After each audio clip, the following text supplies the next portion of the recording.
Hello friends, welcome to my channel GC Tutorials Mysuru.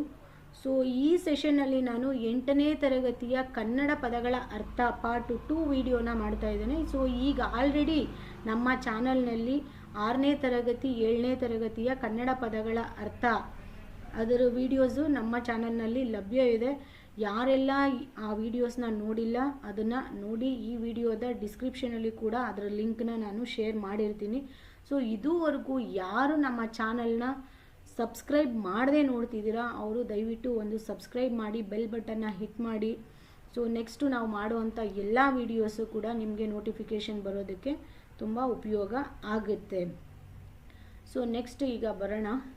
ನಿಡುಕರು, ಇದರ ಅರ್ಥ ನಿಡಿದಾಗಿ ನಿಂತಿರುವ ಅಥವಾ ನಿಂತಿರುವ ಗೊಮ್ಮಟ ಮೂರ್ತಿಯನ್ನು ನಿಡುಕರು ಎಂದು ಕರೆಯುತ್ತೇವೆ. ಅಥವಾ ನಿಡುಕರು ಪದದ ಅರ್ಥ ಗೊಮ್ಮಟ ಮೂರ್ತಿ ಅಥವಾ ನಿಡಿದಾಗಿ ನಿಂತಿರುವ ಗೊಮ್ಮಟ ಮೂರ್ತಿ ಎಂದರ್ಥ. ಬಸಿರು, ಇದರ ಅರ್ಥ ಗರ್ಭ ಅಥವಾ ಗರ್ಭಾಶಯ. ಬಸಿರು ಪದದ ಅರ್ಥ ಗರ್ಭ ಅಥವಾ ಗರ್ಭಾಶಯ.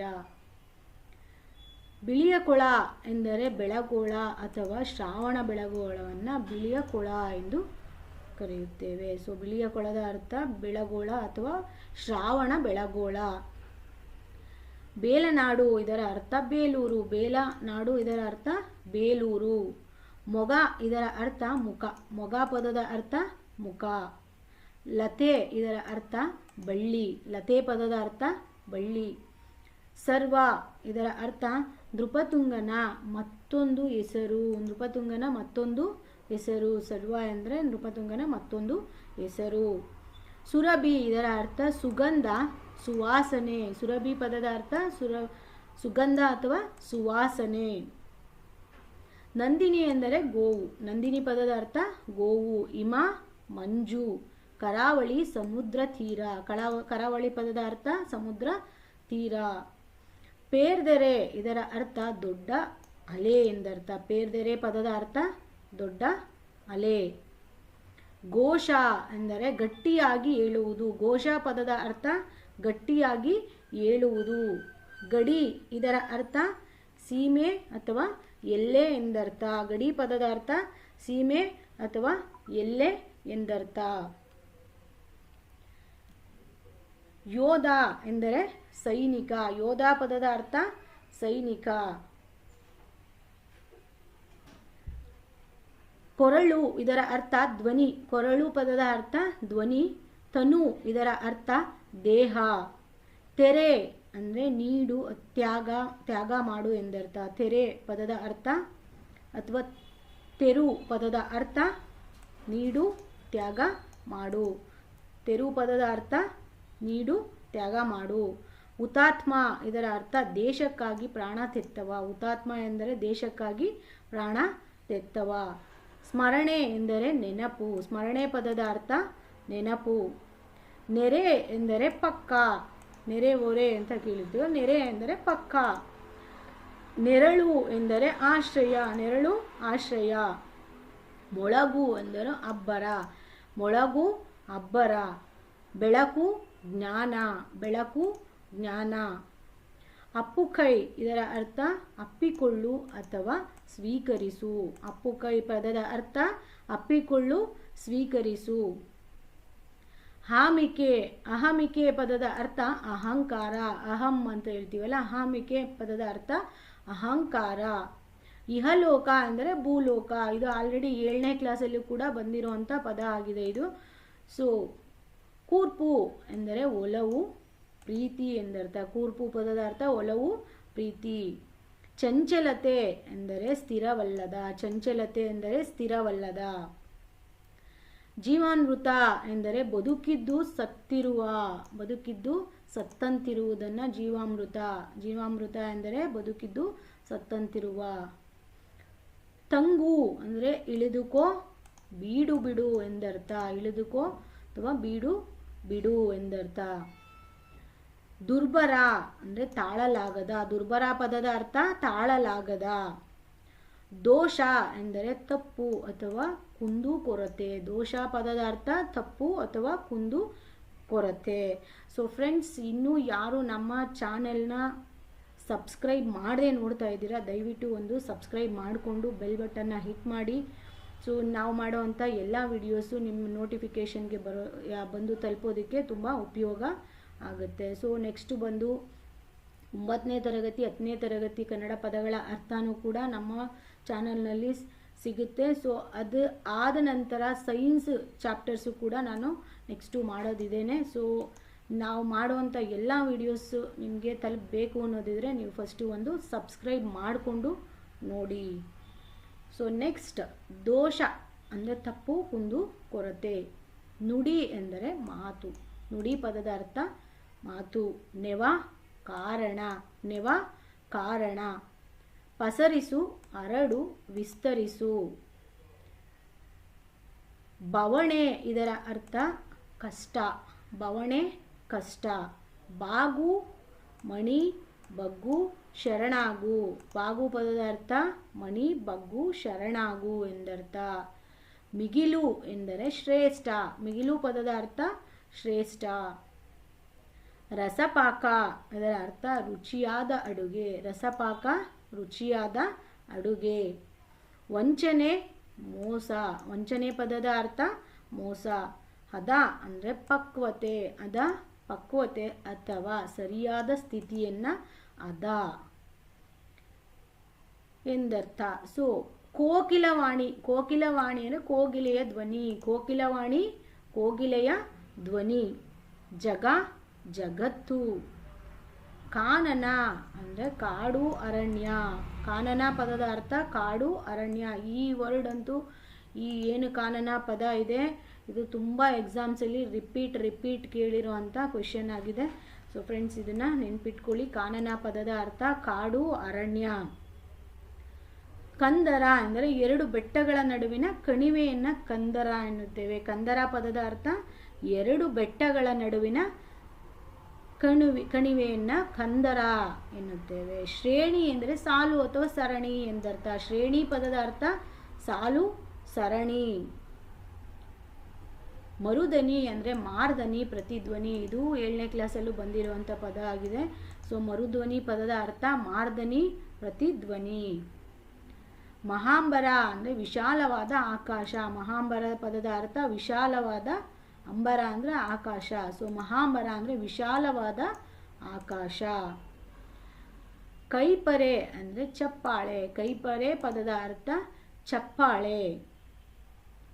ಪಿಕ ಎಂದರೆ ಕೋಗಿಲೆ. ಪಿಕ ಪದದ ಅರ್ಥ ಕೋಗಿಲೆ.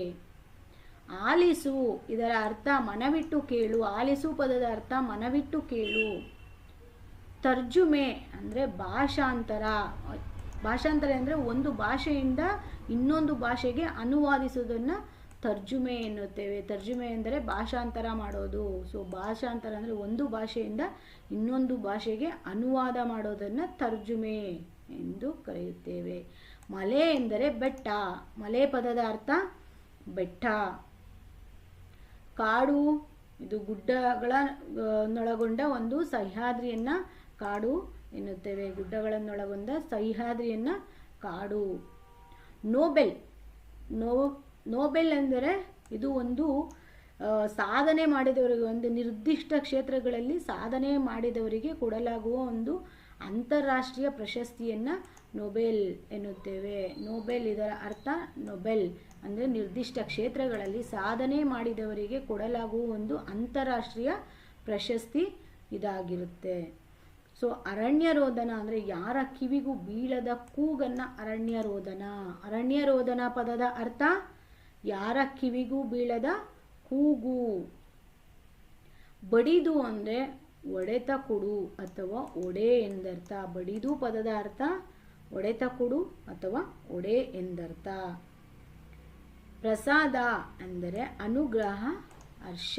ಪ್ರಸಾದ ಪದದ ಅರ್ಥ ಅನುಗ್ರಹ, ಹರ್ಷ. ಸೊ ಫ್ರೆಂಡ್ಸ್, ಇನ್ನೂ ಯಾರು ನಮ್ಮ ಚಾನಲ್ನ ಸಬ್ಸ್ಕ್ರೈಬ್ ಮಾಡದೇ ನೋಡ್ತಿದ್ದೀರಾ ಅವರು ದಯವಿಟ್ಟು ಸಬ್ಸ್ಕ್ರೈಬ್ ಮಾಡಿಕೊಂಡು ಬೆಲ್ ಬಟನ್ನ ಹಿಟ್ ಮಾಡಿ. ಸೊ ನಾವು ಮಾಡೋ ಎಲ್ಲ ವಿಡಿಯೋಸ್ ನೋಟಿಫಿಕೇಷನ್ನು ನಿಮಗೆ ಫಸ್ಟು ಬಂದು ತಲುಪೋದಕ್ಕೆ ಹೆಲ್ಪ್ ಆಗುತ್ತೆ. ಜೊತೆಗೆ ನಾನು ಕನ್ನಡ ಒಂದೇ ಅಲ್ಲದೆ ಸೈನ್ಸು, ಇಂಗ್ಲೀಷು ಮತ್ತು ಬೇರೆ ಎಲ್ಲ ಯಾವುದು ನೀವು ಟಾಪಿಕ್ನ ಕೇಳ್ತೀರಾ ಅದನ್ನು ನೆಕ್ಸ್ಟು ಮಾಡೋಣ ಅಂತಲೇ ಇದ್ದೀನಿ. ಸೊ ಅದರಿಂದ ನೀವು ದಯವಿಟ್ಟು ಯಾವುದಾದ್ರೂ ಬೇರೆ ಟಾಪಿಕ್ಸ್ ಬೇಕು ಅನ್ನೋದಿದ್ದರೆ ಕಮೆಂಟ್ ಸೆಕ್ಷನ್ ಇದೆ, ಕಮೆಂಟ್ ಸೆಕ್ಷನಲ್ಲಿ ಕಮೆಂಟ್ ಮಾಡಿ ತಿಳಿಸಿ. ಸೊ ನೆಕ್ಸ್ಟು ಕನ್ನಡ ಮುಗಿತಾ ಇದ್ದ ಹಾಗೇ ಸೈನ್ಸನ್ನ ಸ್ಟಾರ್ಟ್ ಮಾಡ್ತೀನಿ. ಮೊದಲು ಸೈನ್ಸ್ SSLC ಸೈನ್ಸನ್ನು ಮಾಡ್ತಾ ಹೋಗ್ತೀನಿ ಮೊದಲು. ಸೊ ಯಾವುದೇ ಥರ ವೀಡಿಯೋಸ್ ನಾವು ಮಾಡಿದ್ರೂ ನಿಮಗೆ ಬಂದು ತಲುಪಬೇಕು ಅಂದರೆ ನೀವು ಜಸ್ಟ್ ಒಂದು ಸಬ್ಸ್ಕ್ರೈಬ್ ಮಾಡಿ ನೋಡೋದ್ರಿಂದ ನಾವು ಮಾಡೋ ಎಲ್ಲ ನೋಟಿಫಿಕೇಷನ್ ನಿಮಗೆ ಬಂದು ತಲುಪುತ್ತೆ. ಸೊ ನೆಕ್ಸ್ಟ್ ಬರೋಣ. ಪ್ರಸಾದ ಇದರ ಅರ್ಥ ಅನುಗ್ರಹ, ಹರ್ಷ. ಜಂಕಿಸು ಇದರ ಅರ್ಥ ಗದರಿಸು, ಬೆದರಿಸು. ಜಂಕಿಸು ಪದದ ಅರ್ಥ ಗದರಿಸು, ಬೆದರಿಸು. ವಂದಿಸು ಎಂದರೆ ನಮಸ್ಕರಿಸು. ವಂದಿಸು ಪದದ ಅರ್ಥ ನಮಸ್ಕರಿಸು. ಬೆರಗು ಎಂದರೆ ಆಶ್ಚರ್ಯ, ಅಚ್ಚರಿ. ಬೆರಗು ಪದದ ಅರ್ಥ ಆಶ್ಚರ್ಯ, ಅಚ್ಚರಿ. ಕಟ್ಟಳೆ ಎಂದರೆ ಪದ್ಧತಿ, ನಿಯಮ ಅಥವಾ ಅಪ್ಪಣೆ ಎಂದರ್ಥ. ಕಟ್ಟಳೆ ಪದದ ಅರ್ಥ ಪದ್ಧತಿ, ನಿಯಮ, ಅಪ್ಪಣೆ. ಕಾಯಕ ಇದರ ಅರ್ಥ ಕಾರ್ಯ, ಕೆಲಸ, ಉದ್ಯೋಗ ಎಂದರ್ಥ. ಕಾಯಕವೇ ಕೈಲಾಸ. ಕಾಯಕ ಪದದ ಅರ್ಥ ಕಾರ್ಯ, ಕೆಲಸ, ಉದ್ಯೋಗ. ಜಂಗಮ ಇದರ ಅರ್ಥ ಚಲನಶೀಲ ಅಥವಾ ಲೋಕ ಸಂಚಾರಿ. ಚಲನಶೀಲ ಅಥವಾ ಲೋಕ ಸಂಚಾರಿ ಅಥವಾ ವೀರಶೈವ ಧರ್ಮಾನುಸಾರ ವಿರಕ್ತ ಎಂದರ್ಥ. ಜಂಗಮ ಪದದ ಅರ್ಥ ವೀರಶೈವ ಧರ್ಮಾನುಸಾರ ವಿರಕ್ತ ಅಥವಾ ಚಲನಶೀಲ ಅಥವಾ ಲೋಕ ಸಂಚಾರಿ ಎಂದರ್ಥ. ಹಂಗು ಎಂದರೆ ಋಣ. ಹಂಗು ಪದದ ಅರ್ಥ ಋಣ. ಅರಿವು ಇದರ ಅರ್ಥ ತಿಳುವಳಿಕೆ. ತಿಳಿವಳಿಕೆ ಅಥವಾ ಜ್ಞಾನ ಎಂದರ್ಥ. ಅರಿವು, ತಿಳುವಳಿಕೆ, ಜ್ಞಾನ ಎಂದರ್ಥ. ಸೀಳು ನಾಯಿ ಎಂದರೆ ಕಾಡು ನಾಯಿ. ಸೀಳು ನಾಯಿ ಪದದ ಅರ್ಥ ಕಾಡು ನಾಯಿ. ಆಚಾರ ಎಂದರೆ ಒಳ್ಳೆಯ ನಡತೆ. ಆಚಾರ ಪದದ ಅರ್ಥ ಒಳ್ಳೆಯ ನಡತೆ. ಸೊ ಇದ್ರದ್ದು PDF ಕೂಡ ಯಾರಿಗಾದರೂ ಬೇಕಿದ್ರೆ ಕಮೆಂಟ್ ಸೆಕ್ಷನಲ್ಲಿ ಅಥವಾ ವಾಟ್ಸಪ್ಪಲ್ಲಿ ಇರುವಂಥವ್ರು PDF ಅಂತ ನೀವು ಒಂದು ಮೆಸೇಜ್ ಹಾಕಿದರೆ ನಾನು ಇದ್ರದ್ದು ಏನು PDF ಇದೆ ಅದನ್ನು ಕೂಡ ಸೆಂಡ್ ಮಾಡಿಕೊಡ್ತೀನಿ. ಸೊ ಯಾರಿಗೆ ಬೇಕಿದೆ ಅವ್ರುಗಳು ಒಂದು ವಾಟ್ಸಪ್, ನನ್ನ ಫಸ್ಟ್ ವಿಡಿಯೋದಲ್ಲಿ ನನ್ನ ನಂಬರ್ನ ಕೂಡ ಶೇರ್ ಮಾಡಿದ್ದೀನಿ.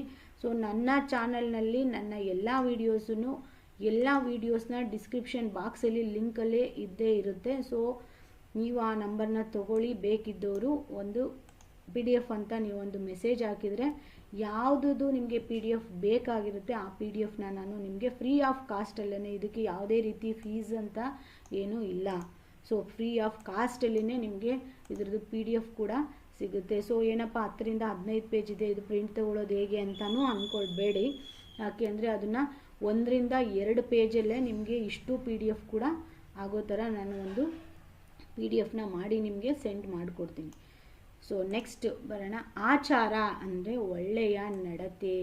ಆಚಾರ ಪದದ ಅರ್ಥ ಒಳ್ಳೆಯ ನಡತೆ ಎಂದರ್ಥ. ನಾಮ ಎಂದರೆ ಹೆಸರು. ನಾಮ ಎಂದರೆ ಹೆಸರು. ಗಾವಿಲ ಇದು ತುಂಬ ಎಕ್ಸಾಮ್ಸಲ್ಲಿ ಕೇಳಿರುವಂಥ ಪದ, ತುಂಬ ಎಕ್ಸಾಮ್ಸಲ್ಲಿ ರಿಪೀಟ್ ಆಗಿರುವಂಥ ಪದ, ಇದು ಇಂಪಾರ್ಟೆಂಟ್. ಗಾವಿಲ ಎಂದರೆ ಎಡ್ಡ ಅಥವಾ ಗಾಂಪ ಎಂದರ್ಥ. ತನ ಅಂದರೆ ಕಾಯ, ದೇಹ, ಶರೀರ ಎಂದರ್ಥ. ತನ ಪದದ ಅರ್ಥ ಕಾಯ, ದೇಹ, ಶರೀರ. ಮರುಗಿಸು ಎಂದರೆ ದುಃಖ ಪಡು. ಮರುಗಿಸು ಅಂದರೆ ದುಃಖ ಪಡು. ಕಾಮ ಪದದ ಅರ್ಥ ಬಯಕೆ. ಕಾಮ ಪದದ ಅರ್ಥ ಬಯಕೆ. ಕ್ರೋಧ ಎಂದರೆ ಸಿಟ್ಟು, ಕೋಪ ಎಂದರ್ಥ. ಕ್ರೋಧ ಪದದ ಅರ್ಥ ಸಿಟ್ಟು, ಕೋಪ. ಲೋಭ ಎಂದರೆ ಅತಿ ಆಸೆ. ಲೋಭ ಎಂದರೆ ಅತಿ ಆಸೆ, ಅತಿ ಆಸೆ. ಮೋಹ ಎಂದರೆ ಮಮತೆ, ಭ್ರಾಂತಿ ಎಂದರ್ಥ. ಮೋಹ ಪದದ ಅರ್ಥ ಮಮತೆ, ಭ್ರಾಂತಿ. ಮದ ಎಂದರೆ ಗರ್ವ, ಸೊಕ್ಕು, ಅಮಲು ಎಂದರ್ಥ. ಮದ ಪದದ ಅರ್ಥ ಗರ್ವ, ಸೊಕ್ಕು, ಅಮಲು. ಮಸ್ತರ ಎಂದರೆ ಅಸೂಯೆ, ಹೊಟ್ಟೆ ಕಿಚ್ಚು.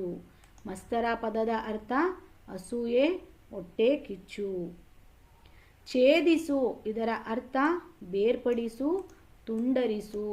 ಸೊ ಫ್ರೆಂಡ್ಸ್, ಈ ಏನು ಟಾಪಿಕ್ ನಾನು ಮಾಡ್ತಾ ಇದ್ದೀನಿ ಕನ್ನಡ ಪದಗಳ ಅರ್ಥ, ಇದು ನಿಮಗೆ ಮುಂದೆ ಕಾಲಾಗುವಂಥ GPSTR ಎಕ್ಸಾಮ್ ಇರಲಿ, HSTR ಎಕ್ಸಾಮ್ ಇರಲಿ, PSTR ಎಕ್ಸಾಮ್ ಇರಲಿ ಅಥವಾ ಕರ್ನಾಟಕ TET ಎಕ್ಸಾಮ್ ಇಲ್ಲಿ, PSI ಎಕ್ಸಾಮ್, ನೆಕ್ಸ್ಟ್ ಬರೋವಂಥ ಗ್ರೂಪ್ C ಎಕ್ಸಾಮ್ಸ್, ಯಾವುದೇ ಎಕ್ಸಾಮ್ಸು FDA SDA ಯಾವ್ದು ಎಕ್ಸಾಮ್ ಕಾಲ್ ಆದ್ರೂ ನಿಮಗೆ ಕನ್ನಡ ಪದಗಳ ಅರ್ಥ ಅನ್ನೋ ಒಂದು ಟಾಪಿಕ್ಕು ಕಟ್ಟಿಟ್ಟ ಬುತ್ತಿ 3 ರಿಂದ 4 ಮಾರ್ಕ್ಸಿಗೆ ಕನ್ನಡ ಪದಗಳ ಅರ್ಥ ಇದ್ದೇ ಇರುತ್ತೆ.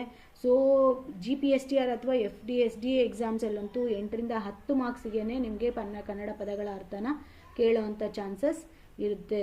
ಸೊ ಇದೆಲ್ಲ ನಿಮಗೆ ಒಂದೇ ಕಡೆ 6 ರಿಂದ 10ನೇ ಕ್ಲಾಸ್ವರೆಗೂ ಇರೋವಂಥ ಪಠ್ಯದಲ್ಲಿ ಇರೋವಂಥ ಪದಗಳನ್ನೇ ತಗೊಂಡಿರೋದು. ಸೊ ಎಕ್ಸಾಮ್ಸಲ್ಲಿ ಕೇಳೋದೂ ಕೂಡ 6 ರಿಂದ 10ನೇ ತರಗತಿಯವರೆಗಿನ ಪದಗಳ ಅರ್ಥವನ್ನೇ, ಅದನ್ನು ಬಿಟ್ಟು ಬೇರೆ ಏನೂ ಕೇಳೋದಿಲ್ಲ.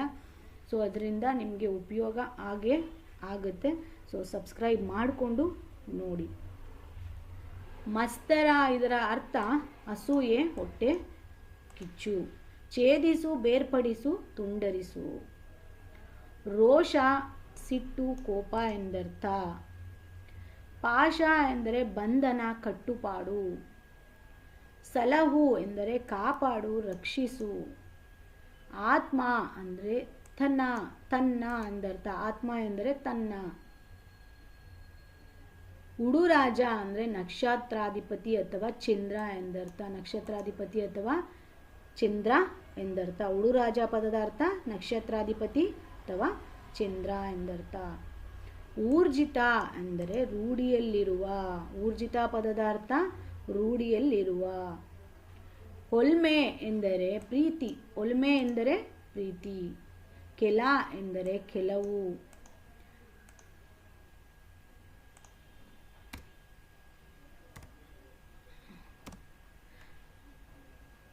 ಕೈಯಾಸೆ ಎಂದರೆ ಲಂಚ, ಆಮಿಷ ಎಂದರ್ಥ. ಕೈಯಾಸೆ ಪದದ ಅರ್ಥ ಲಂಚ, ಆಮಿಷ. ಚತುರೋಪಾಯ ಅಂದರೆ ಶಾಮ, ದಾನ ಎಂದರ್ಥ. ಚತುರೋಪಾಯ ಪದದ ಅರ್ಥ ಶಾಮ, ದಾನ.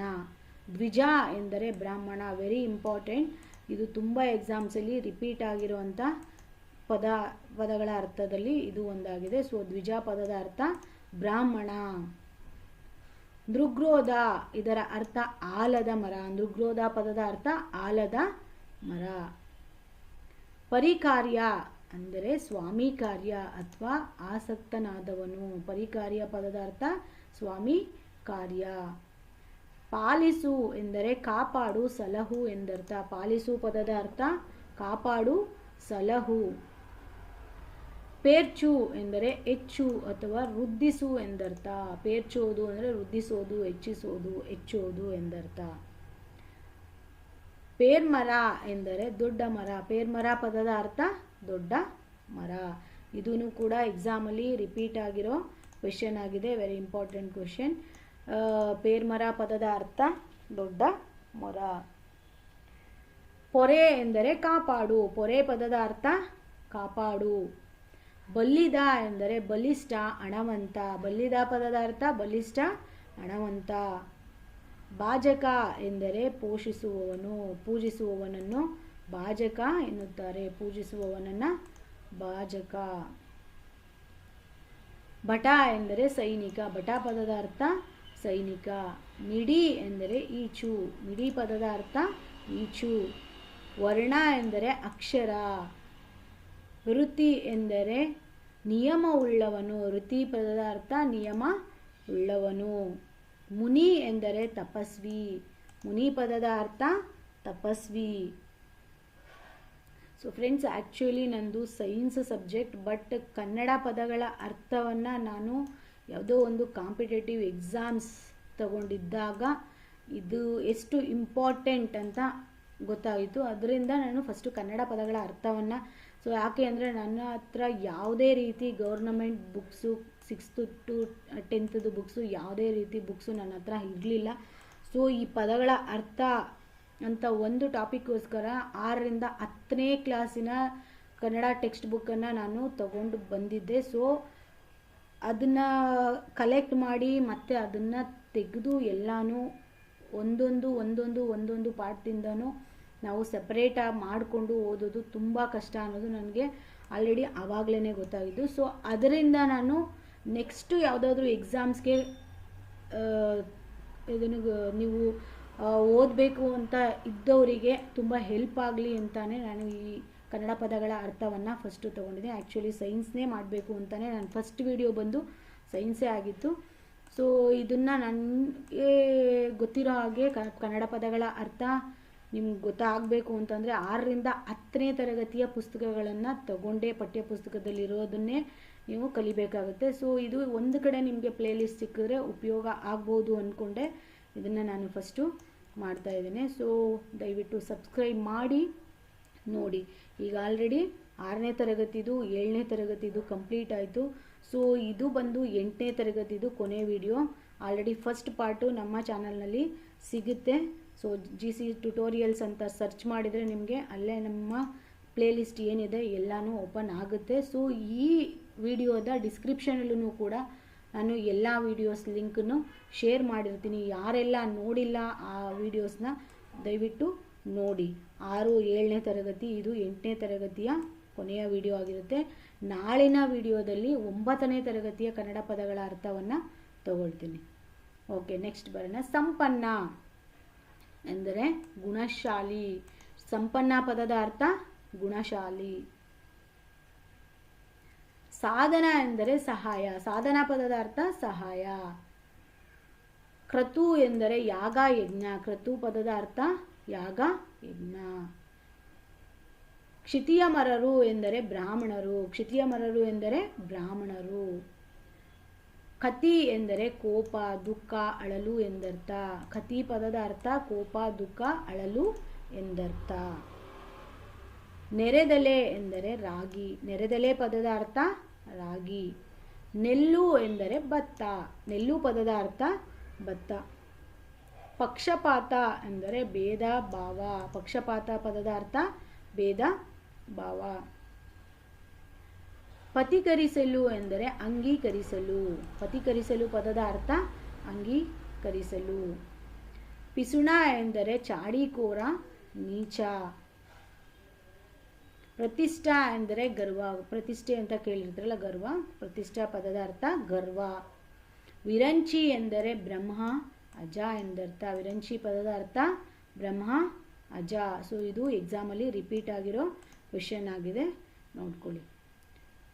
ವ್ರೀಹಿಗ ಎಂದರೆ ಭತ್ತ. ವ್ರೀಹಿಗ ಎಂದರೆ ಭತ್ತ. ಅದನ ಎಂದರೆ ರೀತಿ ಅಥವಾ ಕ್ರಮ ಎಂದರ್ಥ. ಅದನ ಪದದ ಅರ್ಥ, ಅದನು ಪದದ ಅರ್ಥ ರೀತಿ ಅಥವಾ ಕ್ರಮ ಎಂದರ್ಥ. ಅದನು ರೀತಿ ಕ್ರಮ. ಇಸುಣ ಎಂದರೆ ಕುಸ್ಥಿತ ಬುದ್ಧಿಯವ ಎಂದರ್ಥ.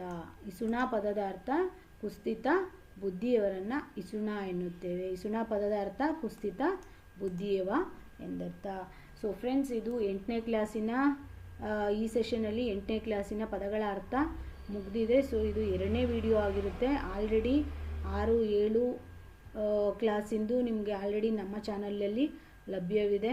ಸೊ ಈ ವಿಡಿಯೋ ಬಂದು 8ನೇ ಕ್ಲಾಸಿಂದು ಮುಗ್ದಿರೋದ್ರಿಂದ ನೆಕ್ಸ್ಟ್ ಕ್ಲಾಸಲ್ಲಿ 9ನೇ ಕ್ಲಾಸಿನ ಪದಗಳ ಅರ್ಥವನ್ನು ತಗೊಳ್ತೀನಿ. ಸೊ ಇದುವರೆಗೆ ಯಾರೆಲ್ಲ ಚಾನಲ್ನ ಸಬ್ಸ್ಕ್ರೈಬ್ ಆಗಿಲ್ವೋ ಅವರು ದಯವಿಟ್ಟು ಸಬ್ಸ್ಕ್ರೈಬ್ ಆಗಿ ಬೆಲ್ ಬಟನ್ನ ಹಿಟ್ ಮಾಡೋದ್ರಿಂದ ನಾವು ನೆಕ್ಸ್ಟ್ ಮಾಡೋವಂಥ ಎಲ್ಲ ವೀಡಿಯೋಸ್ ಲಿಂಕ್ ನಿಮಗೆ ನೋಟಿಫಿಕೇಷನ್ಸ್ ಬಂದು ತಲುಪೋದಕ್ಕೆ ಸಹಾಯ ಆಗುತ್ತೆ. ದಯವಿಟ್ಟು ಒಂದು ಸಬ್ಸ್ಕ್ರೈಬ್ ಮಾಡಿ ಮತ್ತು ಸಪೋರ್ಟ್ ಮಾಡಿ ನಮ್ಮ ಚಾನಲ್ಗೆ. ಸೊ ನಮ್ಮದು ಹೊಸ ಚಾನಲ್ ಆಗಿರೋದ್ರಿಂದ ನೀವು ಸಬ್ಸ್ಕ್ರೈಬ್ ಮಾಡೋದ್ರಿಂದ ನಮಗೂ ಒಂದು ಸಪೋರ್ಟ್ ಸಿಗ್ದಾಗುತ್ತೆ. ದಯವಿಟ್ಟು ಸಬ್ಸ್ಕ್ರೈಬ್ ಮಾಡಿಕೊಂಡು ಚಾನಲ್ನ ನೋಡಿ. Thank you all.